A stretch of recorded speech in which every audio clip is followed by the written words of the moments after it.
Bugun yurtimizda tibbiyotni raqamlashtirish va sohaga zamonaviy texnologiyalarni keng joriy etish borasidagi islohotlar izchil davom ettirilmoqda. Ana shunday muhim qadamlardan biri sifatida Farg'ona jamoat salomatligi tibbiyot institutining yangi ko'p tarmoqli klinikasi foydalanishga topshirildi.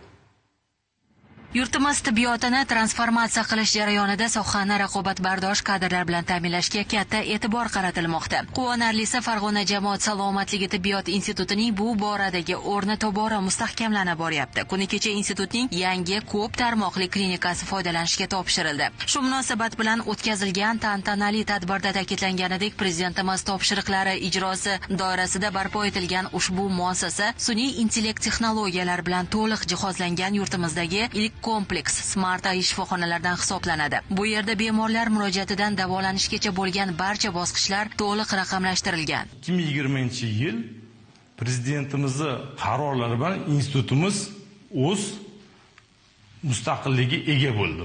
Oldin filial bo'lsak, hozir endi 6 yildan beri alohida institut bo'lib faoliyat yurityapmiz. 7000 ga yaqin talaba tahsil olishyapti. Barcha yo'nalishlarimiz bor. Hozir sizlar ko'rib turgan klinika haqiqatan respublikada birinchi bo'lib ilk marotaba sun'iy doktor platformasini joriy qildi.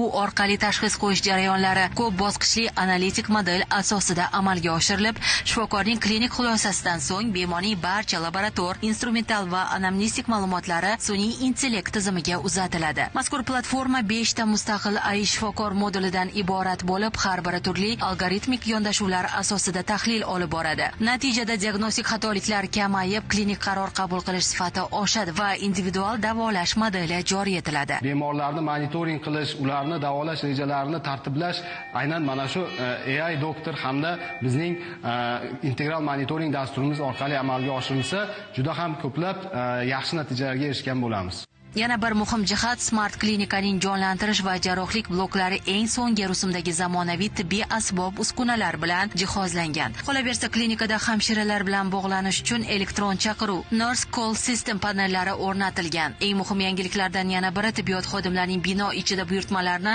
avtonom va kontaktsiz yetkazib berish hamda professional yopiq sterilizatsiya uchun aqlli xizmat robotlari keltirilgan.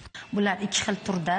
Chap tomonimda turgan bu asosan dori-darmonlarni tarqatuvchi robot bo'lib, hozirgi kunda hamshiralarimiz ishini ancha yengillattiradi. O'ng tomondagi robotimiz bu dezinfektor bo'lib, asosan 20 kvadrat metrgacha maydonda bir marotaba bemalol zararsizlantiradi. Shifoxona bazasida Italiya bilan hamkorlik doirasida oliy hamshiralik ishi yo'nalishi talabalarini tayyorlash bo'yicha innovatsion o'quv amaliy markaz ham tashkil etilgan. Oliy hamshiralik yo'nalishi talabalarimiz, ya'ni bitiruvchi kurs talabalarini tayyorlayapmiz. Ularda aynan kelajakda Italiya davolash muassasalarida o'zlarining tajribalarini orttirib, kelajakdagi kasbiy faoliyatlarida yangiliklarni o'rganishlari va o'zimizda joriy qilishlari uchun katta imkoniyat yaratiladi. Klinika hududida ekobog' tashkil etilib, 30 turdagi manzarali daraxtlardan iborat 2000 dan ortiq yashil plantatsiyalar mavjud. Muassasa 5000 dan ziyod ilmiy adabiyotlar fondiga ega kutubxonasi, elektron hamda xalqaro ilmiy resurslar jamlangan axborot bazasi bilan ham ajralib turadi. Xullas, Farg'onada barpo etilgan ushbu zamonaviy Smart klinika tibbiyot ta'lim va innovatsiyalarni uyg'unlashtirgan holda mamlakatimiz sog'liqni saqlash tizimini